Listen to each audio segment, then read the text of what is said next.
Hello everyone, welcome to my channel unique study hub by Neha. This is Neha. तो कैसे हैं आप सब? होप सो सब बढ़िया होंगे।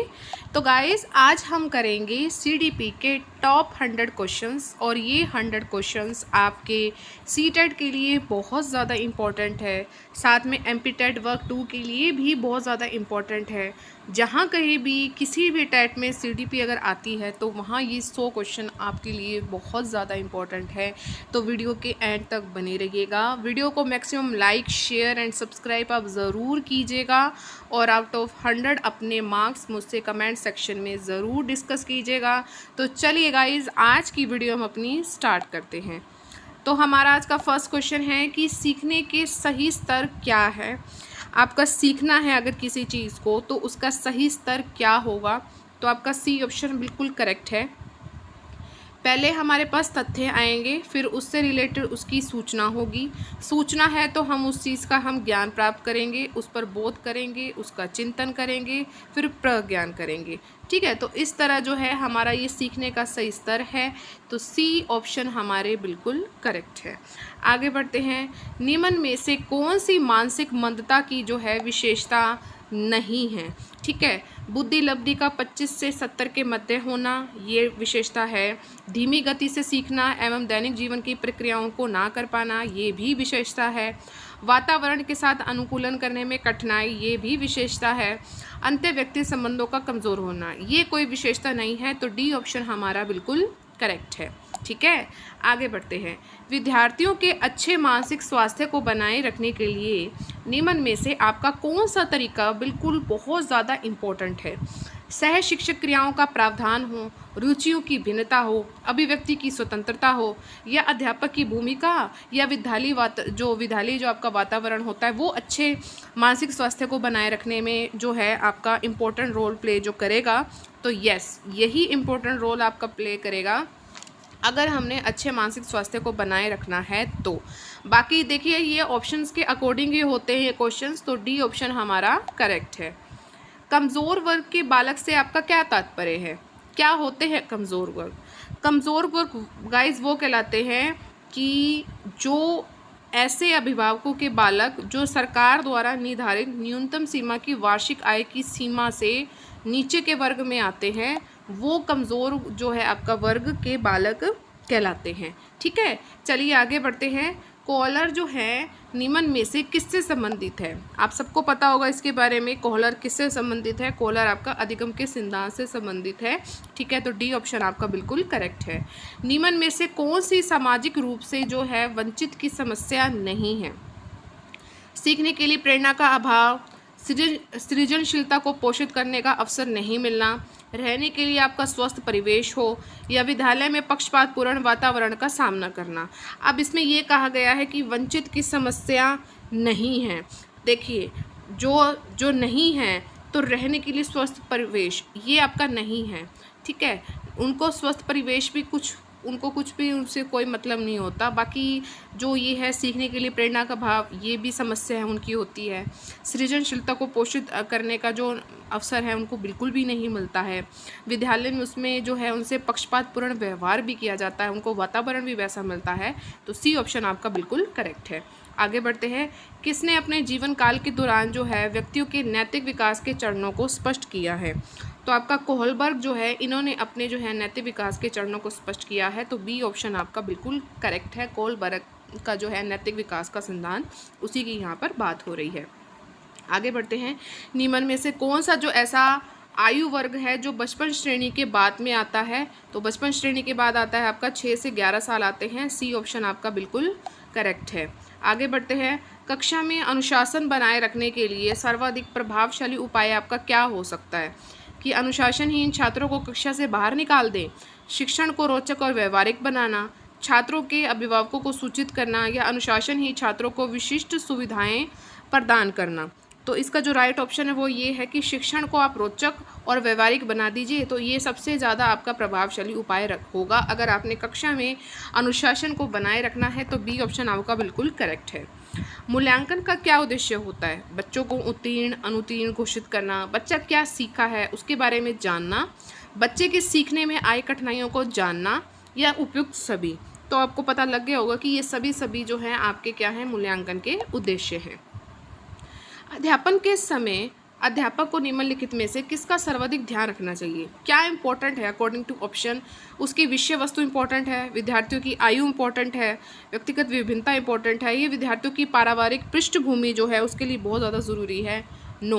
अकॉर्डिंग टू ऑप्शन उसकी व्यक्तिगत विभिन्नता, क्योंकि हर व्यक्ति अलग अलग है, कक्षा में कोई भी बच्चा एक जैसा नहीं है, तो जो अगर उसको ध्यान देना है तो सबकी बच्चों की सबकी अलग अलग नीड्स होती हैं। तो सी ऑप्शन आपका बिल्कुल करेक्ट है। आगे बढ़ते हैं। डैश वर्तमान स्कीमा में कुछ ग्रहण करने का कार्य करता है? आत्मसातीकरण, समायोजन, स्कीमा या अवस्था? वर्तमान स्कीमा में कुछ ग्रहण करने का क्या करता है, कार्य करता है, वो आत्मसातकरण होता है। ठीक है, ए ऑप्शन आपका बिल्कुल करेक्ट है। आपको पियाजे की थ्योरी में ज़रूर करवाऊंगी। चलिए, बच्चों के बौद्धिक विकास के 4 अलग चरणों को निम्न में से किसके द्वारा जो है पहचाना गया है? 4 अलग चरण हैं, सबको पता है। 4 किसने दिए हैं? पियाजे जी ने दिए हैं। आगे बढ़ते हैं। अधिगम का क्रिया प्रस्तुत अनुबंधन सिद्धांत डैश के द्वारा दिया गया है? स्किनर ने जो है क्रिया प्रस्तुत अनुबंधन सिद्धांत दिया है। आगे बढ़ते हैं। मानसिक स्वास्थ्य और डैश में जो है आपका घनिष्ठ संबंध है? अभिवृत्ति, स्वीकार्यता, बचने या समायोजन? तो मानसिक स्वास्थ्य और समायोजन इसमें बिल्कुल बहुत ज़्यादा घनिष्ठ संबंध है, पक्के दोस्त हैं। डी ऑप्शन करेक्ट है। किसी दूसरी वस्तु की अपेक्षा एक वस्तु पर चेतना का केंद्रकरण अवधान है? ये कथन है डमविल का, रॉस का, मन का या मैकडूगल का? तो गाइज ये कथन है आपके डमविल का, ये कथन है। ए ऑप्शन आपका बिल्कुल करेक्ट है। हार्वर्ड गार्डनर का आपको सबको पता है कि बहुबुद्धि सिद्धांत उन्होंने दिया था। वो क्या सुझाता है कि हर बच्चे को प्रत्येक विषय 8 विभिन्न तरीकों से पढ़ाया जाना चाहिए ताकि सभी बुद्धियाँ विकसित हो जाए। बुद्धि को केवल काट दीजिए, जहाँ केवल आ जाए ना तो वो नेगेटिव फॉर्म होती है। शिक्षक को चाहिए कि विषय वस्तु का वैकल्पिक विधियों से पढ़ाने के लिए बहुबुद्धियों को एक रूपरेखा की तरह जो है आप ग्रहण करें।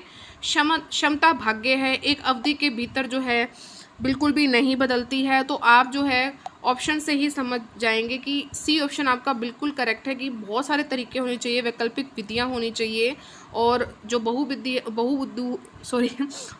है उसको एक रूपरेखा की तरह आपको ग्रहण करना है। ठीक है, चलिए आगे बढ़ते हैं। अधिगम नियोग्यता जो है उसका कारण क्या हो सकता है?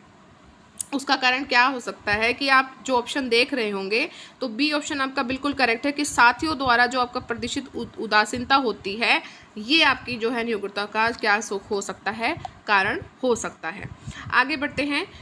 विशेष रूप से आपके जो ज़रूरतमंद बच्चे हैं उनकी शिक्षा का प्रबंध कैसा होना चाहिए? जो विशेष रूप से हैं, तो आप देख सकते हैं कि दूसरे सामान्य बच्चों के साथ ही उनकी जो है ज़रूरतमंद जो बच्चे होते हैं उनकी शिक्षा का प्रबंध जो सामान्य बच्चे हैं उनके साथ ही होना चाहिए, ना कि विशेष विद्यालयों में हो, ना ही विधियों द्वारा हो, विकसित विधियों द्वारा हो, या विशेष शिक्षक चाहिए। नो, दूसरे सामान्य जो उनके बच्चे हैं जो आम विद्यालय में जाते हैं उनके साथ ही इनकी ये जो है शिक्षा होनी चाहिए। आगे बढ़ते हैं हम। निम्नलिखित में से कौन सा एक बुद्धिमान युवा बच्चे का संकेत नहीं है? वह बच्चा जो एक अमूर्त ढंग से सोचता है, वह बच्चा जो अपने आप को एक नए माहौल में समायोजित कर सकता है, वह बच्चा जिसमें लंबे निबंध रटने की क्षमता है, वह बच्चा जिसमें धारा प्रवाह और उचित रूप से संवाद करने की क्षमता है। तो गाइस इसका राइट ऑप्शन सी होगा, निबंध रटने की क्षमता है, क्योंकि इसमें संकेत नहीं पूछा गया है। बाकी एक बुद्धिमान युवा बच्चे में ये तीनों चीज़ें होनी चाहिए। ठीक है, तो इसमें सी ऑप्शन आपका करेक्ट है। कौन सी जगह है जहाँ बच्चे के संज्ञानात्मक विकास को अच्छी तरह से जो है परिभाषित किया जा सकता है? सभागार में, घर में, खेल के मैदान में, या विद्यालय और कक्षा के वातावरण में? क्या लगता है आपको? तो विद्यालय और जो कक्षा का वातावरण है ना, तो वहाँ पर ही जो है इस चीज़ को, बच्चे के संज्ञानात्मक विकास को अच्छी तरह से परिभाषित कर सकते हैं हम। अकॉर्डिंग टू ऑप्शन बताएंगे तो डी ऑप्शन आपका बिल्कुल करेक्ट है। निम्न में से क्या मानव विकास की एक विशेषता है?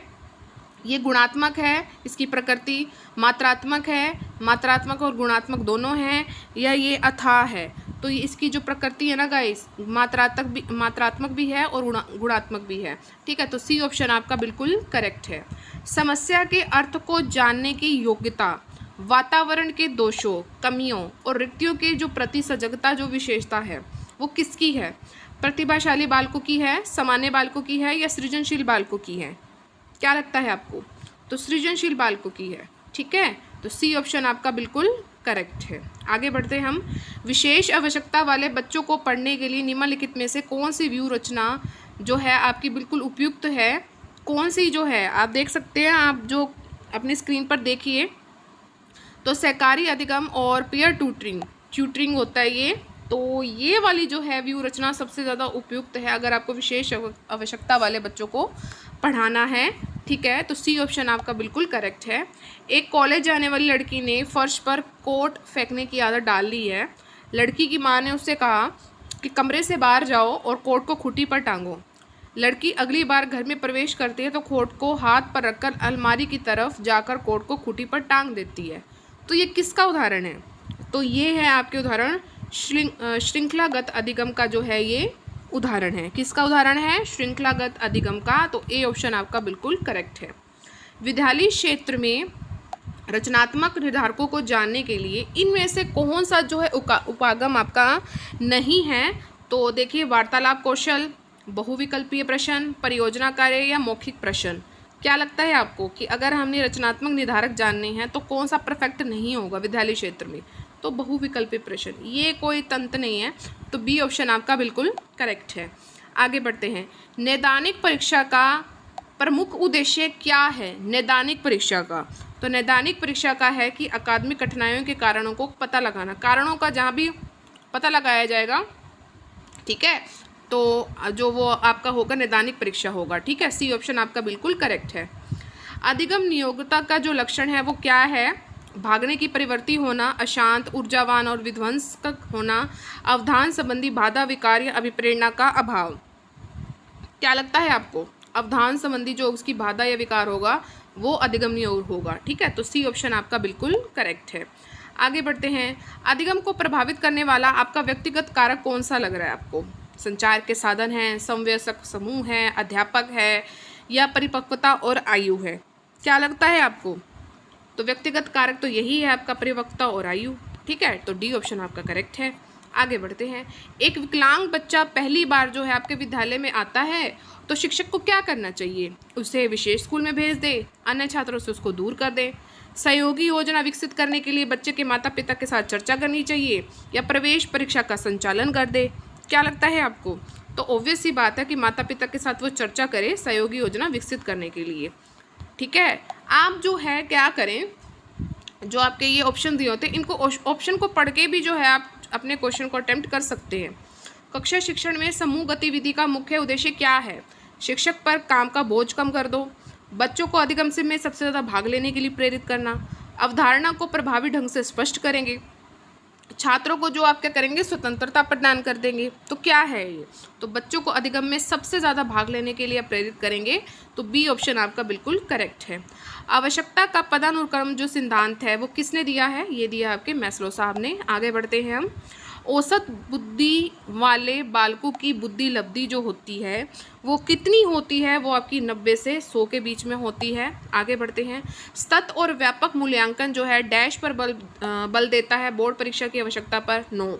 सीखने की सुनिश्चित करने के लिए व्यापक स्केल पर नियंत्रण परीक्षण, सीखने को किस प्रकार अवलोकित, रिकॉर्ड और सुधार किया जाए इस पर, या शिक्षण के साथ परीक्षाओं का सामंजस्य कैसा हो तो इस पर। सीखने को किस प्रकार अवलोकित कर सकते हैं, उसको रिकॉर्ड कर सकते हैं और उसको कैसे सुधार कर सकते हैं उस चीज़ पर, इस पर जो है सतत और व्यापक मूल्यांकन बल देता है। निम्न में से कौन सा जो है वंशानुक्रम का जो है नियम नहीं है? समानता, भिन्नता, प्रत्यागमन या अभिप्रेरणा।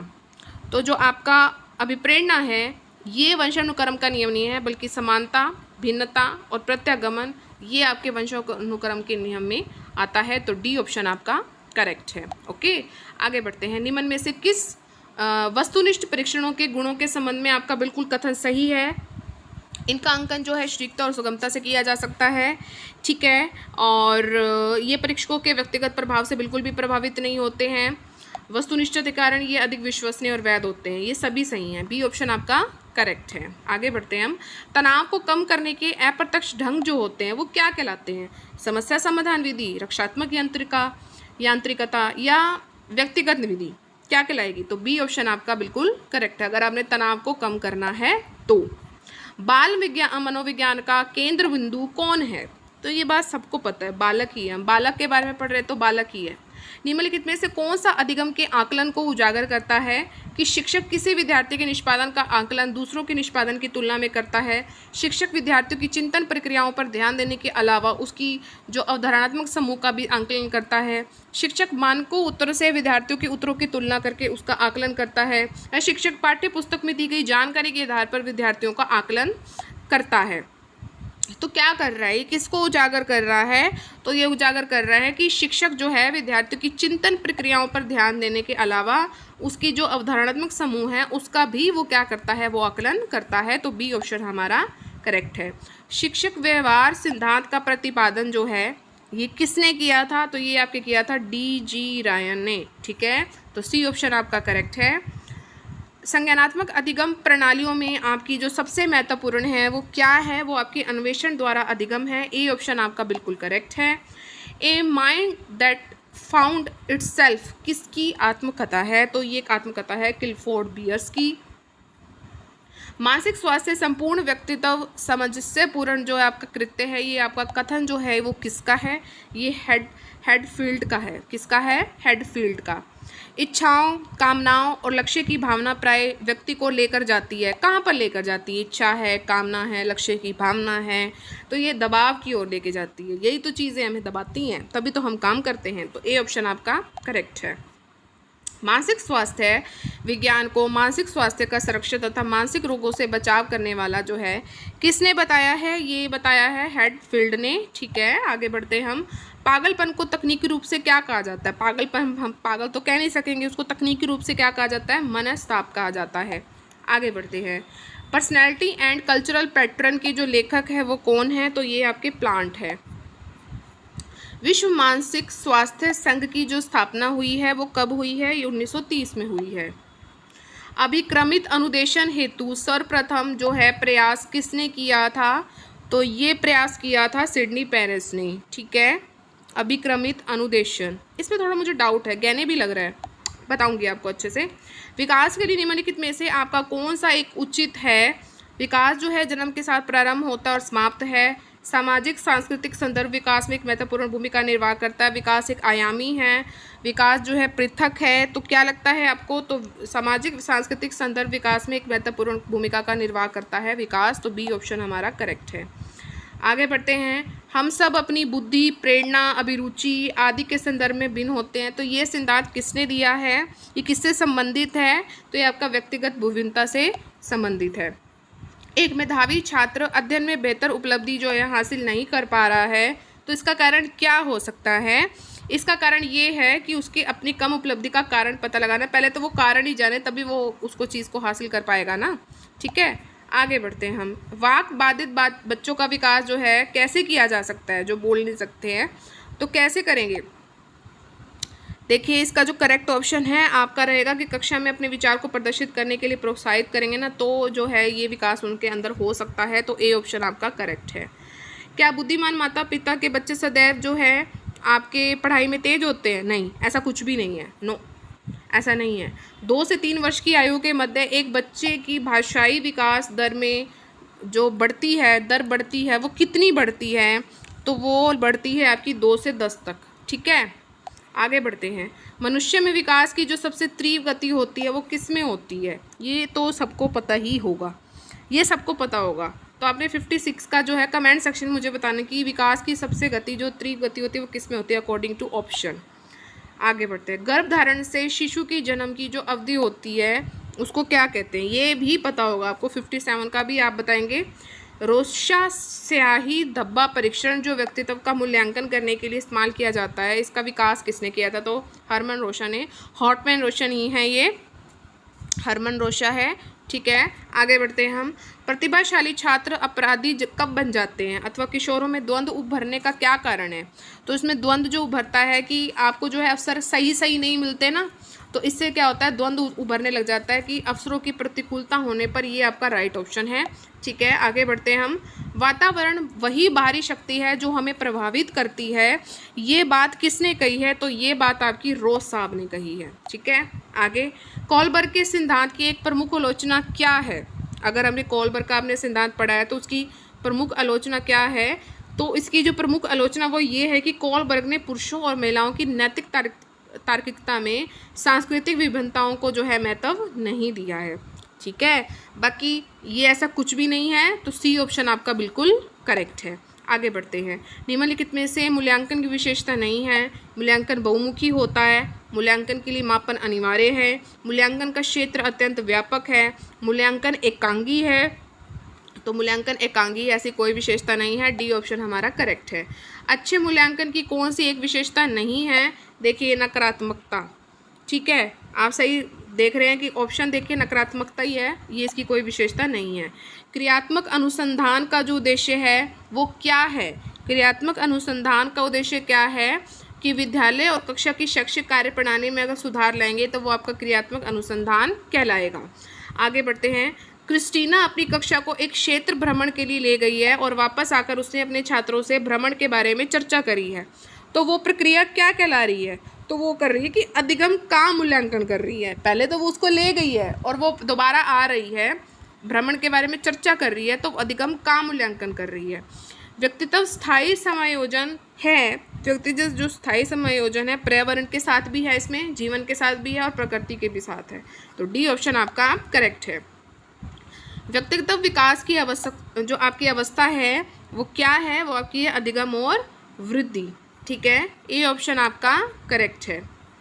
एक कक्ष में व्यक्तित्व विभिन्नताओं के क्षेत्र में क्या क्या हो सकते हैं? रुचियों के, सीखने के, चरित्र के, या ये सभी हो सकते हैं गाइज, ये सभी हो सकते हैं। ठीक है, आगे बढ़ते हैं। वीडियो अच्छा लग रहा हो ना तो प्लीज़ लाइक और सब्सक्राइब ज़रूर कर दे, शेयर मैक्सिमम करें। देखिए आज 100 क्वेश्चन मैं आपको करवा रही हूँ, न्यू चैनल है बिल्कुल। ठीक है, तो आपके सपोर्ट की बहुत ज़्यादा ज़रूरत है, बहुत मेहनत लगती है इसमें। बुद्धि के द्विखंड सिद्धांत का जो प्रतिपादन है ये किसने किया था? तो स्पीयरमैन ने जो है द्विखंड सिद्धांत का प्रतिपादन किया था। हार्वर्ड गार्डनर द्वारा निम्न में से एक को छोड़कर बाकी सभी बुद्धि के प्रकार बताए गए हैं। भाषा, सृजनात्मकता, अंतःव्यक्तिगत कौशल या अंतःव्यक्तिगत कौशल।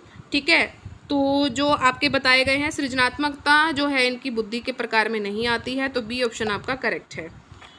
व्यक्तित्व समायोजन की जो आपकी प्रत्यक्ष विधि है वो कौन सी है? तो वो आपकी है बाधा निराकरण। ठीक है, तो सी ऑप्शन आपका करेक्ट है। भग्नाशय का अर्थ है कि किसी इच्छा या आवश्यकता में बाधा पड़ने से उत्पन्न होने वाला संवेगात्मक जो तनाव है, ये किसने कहा था? तो ये कहा था आपके गुड ने। किसने कहा था? गुड ने। तो ए ऑप्शन आपका बिल्कुल करेक्ट है। निम्नलिखित में से कौन जो है अभिप्रेरणा के, इसको एक बार स्किप कर दे, क्रियात्मक अनुसंधान का महत्व नहीं है? कहाँ नहीं है? विद्यालय तथा कक्षा शिक्षण की कार्यप्रणाली में सुधार लाना, एक समय में एक ही परिकल्पना का सत्यापन करना, समस्या के समाधान का रूप आदर्श होता है, या शिक्षक को कार्यकुशलता का अवसर मिलता है। तो इसका राइट ऑप्शन है समस्या के समाधान का रूप आदर्श होता है। ऐसा कुछ नहीं होता, आदर्श नहीं हो सकता। ठीक है, तो सी ऑप्शन आपका बिल्कुल करेक्ट है। व्यक्तिगत भेदों का अध्ययन तथा सामान्यकरण जो होता है उसको किया जाता है किस विधि के द्वारा किया जाता है? तो ये किया जाता है विभेदात्मक विधि द्वारा। ठीक है, तो ए ऑप्शन आपका बिल्कुल करेक्ट है। सृजनात्मक का क्या अर्थ होता है? ठीक है, बालक की शैक्षिक प्रगति, समाज के रीति रिवाज बनाना, सामाजिक संदर्भ में नए अर्थ लगाना या जोड़ तोड़ करना। तो सामाजिक संदर्भ में नए अर्थ लगाना जो होता है वो आपका सृजनात्मक होता है। भूख और प्यास है वो क्या है? वो आपके लिए भूख और प्यास, तो ये आपकी जन्मजात प्रेरक है। तो बी ऑप्शन आपका बिल्कुल करेक्ट है। क्रिया प्रसूत अधिगम के संदर्भ में अधोप्रदत्त में कौन एक बेमेल आपका पद लग रहा है आपको? विस्तारण है, संचित प्रतिव्रत है, पूर्णबल अनुसूची है, या प्रतीक मितव्ययिता है। तो कौन सा लग रहा है आपको? विस्तारण जो है आपका बेमेल पद है। आगे बढ़ते हैं हम। संज्ञानात्मक विकास का जो अर्थ है, इसका क्या अर्थ है कि अभियोगिता का विकास करना है, बच्चे का विकास करना है, शारीरिक कौशल का विकास करना है, या व्यक्तिगत विकास करना है? तो अभियोगिता का हमने विकास करना है। ठीक है, ये ऑप्शन आपका करेक्ट है। युवा शिक्षार्थियों को कक्षा में साथियों के साथ बातचीत करने के लिए प्रोत्साहित किया जाना चाहिए, जिससे क्या होगा इससे ये होगा कि वो एक सामाजिक कौशल को सीख सकेंगे। ठीक है, तो सी ऑप्शन आपका बिल्कुल करेक्ट है। आगे बढ़ते हैं हम। अध्यापक को यह सुनिश्चित करना चाहिए कि उसकी कक्षा में सभी शिक्षार्थी अपने आप को स्वीकृत और सम्मानित समझे। इसके लिए शिक्षक को क्या चाहिए कि उन छात्रों की तलाश करें जो अच्छी अंग्रेजी बोलते हो, नो, अपनी छात्रों की सामाजिक और सांस्कृतिक पृष्ठभूमि को जाने और कक्षा में विविध मतों को प्रोत्साहित करने की कोशिश करें, सख्त नियम बनाएं, नो, वंचित पृष्ठभूमि वाले बच्चों को निजी नो। तो आपका आप देख रहे होंगे कि 81 का जो है राइट ऑप्शन क्या होगा। 81 का राइट ऑप्शन आपको क्या लग रहा है? तो बी है। ठीक है, प्रोत्साहित करने की कोशिश करेगा तो बी ऑप्शन आपका करेक्ट है। व्यक्तित्व की विशेषता किस रूप से हमें बताई जा सकती है? शारीरिक विशेषताओं का समुच्चय, मनोवृत्ति और शील गुणों का समुच्चय, परिस्थितियों के प्रति प्रतिक्रिया करने की समुच्चय शैली, ये उपयुक्त सभी। तो देखिए ये सभी की सभी जो है व्यक्तित्व की विशेषता जो है विशेष रूप से आपको बताई जा सकती है। बुद्धि के एकलकरण या एक तत्व सिद्धांत के जो प्रतिपादक थे वो कौन थे? वो बिने थे। आगे बढ़ते हैं हम। एक शोधकर्ता के रूप में आप निम्नलिखित में से कौन से शीर्षक को अनुसंधान प्रस्ताव में सम्मिलित नहीं करेंगे? कौन सा सम्मिलित नहीं करेंगे? कि अनुसंधान के लिए मूल विस्तृत व्याख्या, इसको कोई सम्मिलित नहीं करेगा। बाकी उसकी पृष्ठभूमि भी बहुत ज़्यादा इंपॉर्टेंट रोल प्ले करेगी, उसके उपकरण भी करेंगे और उसकी परिकल्पनाएं भी करेंगे। मूल विस्तृत व्याख्या नहीं है। ठीक है, आगे बढ़ते हैं। विकास को प्रभावित करने वाला आपका वातावरणीय कारक निम्न में से कौन सा नहीं है? आप जो है अपने ऑप्शन स्क्रीन पर देख पा रहे होंगे। तो शारीरिक गठन जो है कोई भी ऐसा नहीं है कि विकास को प्रभावित करेगा। ठीक है, वातावरणीय कारक है। चिंतन क्या है? चिंतन है आपका एक तरह का प्रतीकों का प्रयोग, नहीं। भाषा का प्रयोग, नहीं। प्रत्यक्ष जो आपका प्रक्रिया या संप्रत्यय अधिगम, क्या लगता है आपको? तो चिंतन है आपका एक संप्रत्यय अधिगम है। ठीक है, तो डी ऑप्शन आपका बिल्कुल करेक्ट है। आगे बढ़ते हैं। डैश छात्र में रुचि उत्पन्न करने की जो है आपकी कला है। तो प्रेरणा जो है उससे छात्र में रुचि उत्पन्न हो सकती है। निम्न में से कौन सा जो है एक पिछड़ेपन का कारण नहीं है? तो स्वस्थ वातावरण ये कारण नहीं है, बाकी विशिष्ट पिछड़ापन भी हो सकता है, शारीरिक दोष भी होता है, सामान्य बुद्धि का अभाव भी होता है। तो डी ऑप्शन हमारा करेक्ट है। आपको अपनी कक्षा में 2 मंदबुद्धि बच्चों को बैठाने के लिए बोला गया, तो आप क्या करेंगे?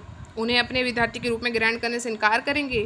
प्रधानाध्यापक को उनके किसी और कक्षा में जो कि मंदबुद्धि बालकों के लिए विशेष रूप से चिन्हित है उसमें बिठाने के लिए बोलेंगे? या ऐसे विद्यार्थियों को सिखाने की तकनीक सिखाएंगे?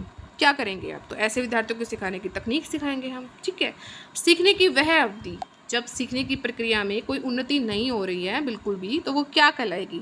तो वो आपकी कहलाएगी सीखने का पठार। ठीक है, आगे बढ़ते हैं। प्रतिभाशाली जो बालक है तीव्र और आसानी से सीखते हैं, बिना रटे कंठस्थ करके सीखते हैं, वस्तु चिंतन करके सीखते हैं, कम समय में अभिप्रेरण का क्या करते हैं? अनुसरण करते हैं। तो ये आपको ऑप्शन बिल्कुल करेक्ट है। हमने ऑप्शन के अकॉर्डिंग बताना है।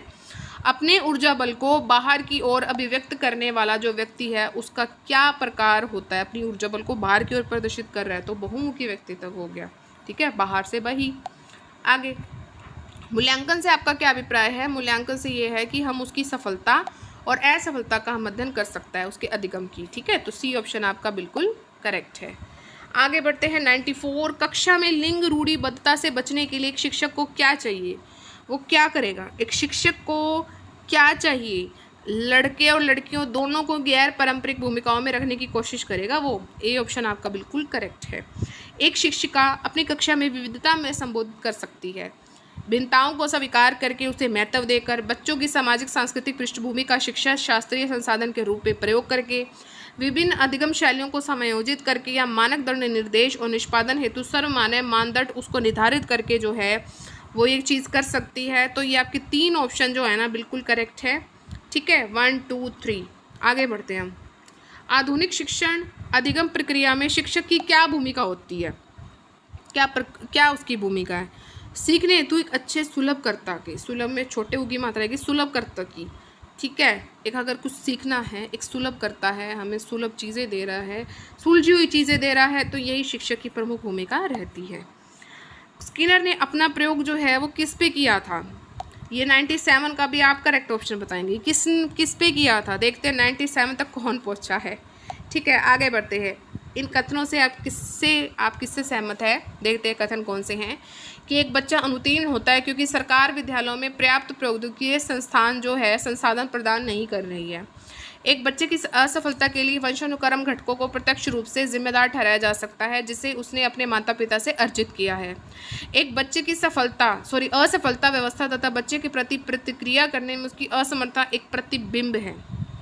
तो ये जो है बिल्कुल करेक्ट लग रहा है। सी ऑप्शन आपका करेक्ट है। ठीक है, किसी कक्षा में शिक्षक की भूमिका क्या है? ऑप्शन आप देख लीजिए। तो सीखने की जो विश्वसनीय स्थितियाँ उसको जुटाना और शिक्षार्थियों को स्वतंत्र चिंतन करने की सुविधा देना, ये एक शिक्षक की भूमिका है।